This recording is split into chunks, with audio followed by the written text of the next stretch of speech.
बिस्मिल्लाहिर्रहमानिर्रहीम। आज के इस वक्फ़ संशोधन 2024 से जुड़े कार्यक्रम में मैंने बहुत सारे वक्ताओं को सुना जिन्होंने वक्फ़ तरमीमी बिल को लेकर के अपने अपने विचार रखे हैं। मैं किसी व्यस्तता के कारण और बिज़ी शेड्यूल की वजह से आपके कार्यक्रम में नहीं आ सका।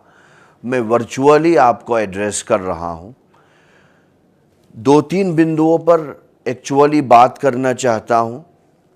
देखिए, मैं उन बातों को रिपीट नहीं करूँगा जिन बातों पर हमारे साथियों ने और कलीग्स ने रोशनी डाली है। वक्फ़ एक ऐसा मामला है जो मुसलमानों की बुनियादों से जुड़ा हुआ है। बात हमारे मित्रों ने कॉन्स्टिट्यूशन की भी की, संविधान की भी की कि इस संविधान में माइनॉरिटीज़ को ये अधिकार दिए हुए हैं कि वो अपने इंस्टीट्यूट को रन भी कर सकते हैं, इस्टेब्लिश भी कर सकते हैं और उनको चला भी सकते हैं। लेकिन सवाल ये है कि हम अपने संवैधानिक मर्यादाओं की रक्षा इसका तसव्वुर उन लोगों से कर रहे हैं जिन्होंने बेसिकली भारत में संविधान की रूह और आत्मा को कुचलने का काम किया है। देखिए, मैं कुछ दाएं बाएं की बातें करूं उसमें समय जाए। मैं कुछ ऐसी बातें आपके सामने रखना चाहता हूं जिसका जानना हर भारतवासी के लिए ज़रूरी है। सब लोग जानते हैं कि ये बिल जॉइंट पार्लियामेंट्री कमेटी में चला गया है, जेपीसी में चला गया है। वक्फ संशोधन विधेयक जो जेपीसी में गया है, मेरी व्यक्तिगत तौर पर जेपीसी के अनेक सदस्यों से बातचीत हुई है, मुलाकात भी हुई है। वो साफ तौर पर ये कह रहे हैं कि सरकार मन बना चुकी है कि वो वक्फ संशोधन विधेयक 2024 को पार्लियामेंट के अंदर पेश करेगी। ये मन बना चुकी है सरकार। ये मैं नहीं कह रहा हूं, ये जेपीसी के लोग कह रहे हैं। अब सवाल क्या है, हम लोग भी, हमारी कम्युनिटी में भी लोग अभी तक ये समझ नहीं पाए हैं कि हमें इस लड़ाई को लड़ना कैसे है। एक वर्ग वो है जो इसी पर जश्न मना रहा है कि हम करीब करीब 5 करोड़ ईमेल जेपीसी को भेज चुके हैं और इसको गाजे बाजे के साथ प्रेजेंट किया जा रहा है कि बहुत बड़ा काम हो गया, अब तो वक्फ संशोधन आ ही नहीं सकता है।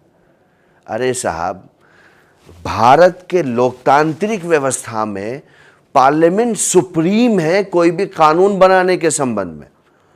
आप 5 नहीं 15 करोड़ ईमेल कर दीजिए, अगर पार्लियामेंट चाहेगा तो वो वक्फ पर लॉ बना सकता है। उसको आपके ये ईमेल नहीं रोक सकते।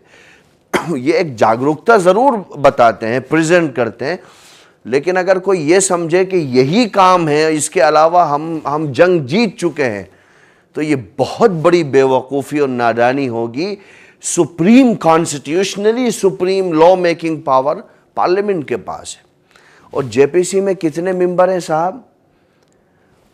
15 मेंबर तो उन लोगों के हैं जो इस बिल को लाए हैं और 14 मेंबर उन लोगों के हैं जो इसको अपोज कर रहे हैं।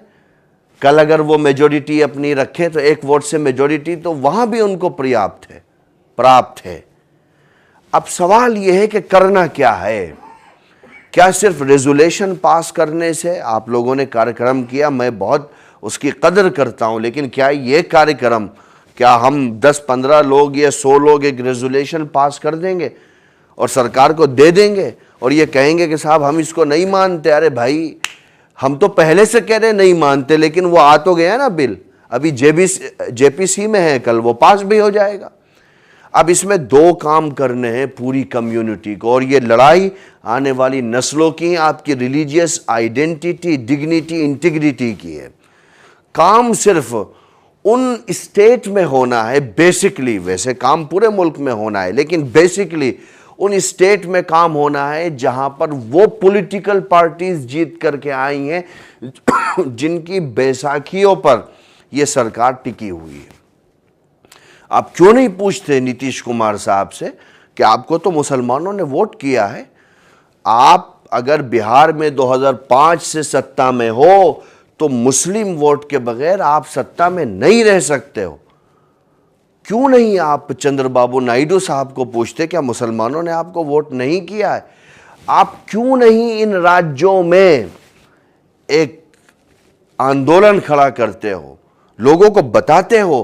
क्या संविधान ने हमें आंदोलन करने का अधिकार नहीं दिया है? मैं किसी हिंसा की बात हरगिज नहीं कर रहा हूं, मैं संविधान में दिए हुए मौलिक अधिकारों की बात कर रहा हूं कि आंदोलन शांति प्रिय क्या हम बिहार में और आंध्र प्रदेश में नहीं कर सकते हैं? अगर आप इन पॉलिटिकल पार्टीज के खिलाफ पब्लिक मीटिंगें नहीं करोगे और जन आंदोलन नहीं खड़ा करोगे तो साहब इस बिल को दुनिया की कोई ताकत रोक नहीं सकती। लीगली सिस्टम कुछ ऐसा है, आपके पास मेजॉरिटी सरकार के पास नहीं है। मेजॉरिटी तक पहुंचाने के लिए ये 2-3 बैसाखियां हैं।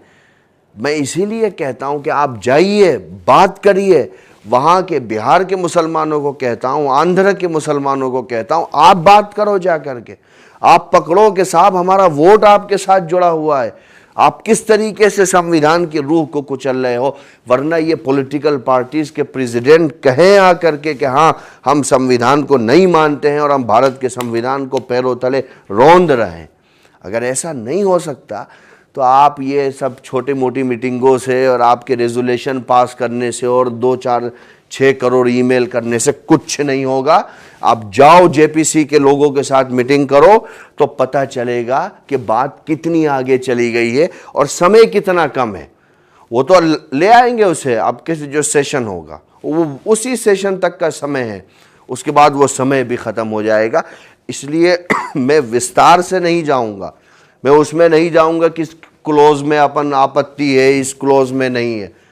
हम सिर्फ इतना कह रहे हैं कि शुद्ध रूप से मुस्लिम एक्टिविटी है, शुद्ध रूप से मुस्लिम प्रॉपर्टी है, शुद्ध रूप से मुसलमानों के लिए प्रॉपर्टी दान कर रहा है आदमी, उसमें सरकार के हस्तक्षेप की या किसी भी प्राइवेट प्लेटफॉर्म के हस्तक्षेप का कोई औचित्य नहीं बनता है। मैं हर रूप से इसको अपोज भी करूंगा और एक्सपोज भी करूंगा और मैं इन सभी लोगों को कहता हूं कि ये जाएं उन पॉलिटिकल पार्टीज़ के लिए बात करें जिन पॉलिटिकल पार्टीज़ को मुसलमानों ने वोट दिया है और वो मुस्लिम वोट की मदद से स्टेट में गवर्नमेंट रन कर रहे हैं। सिर्फ ये एक माध्यम है, उसके अलावा कोई माध्यम नहीं।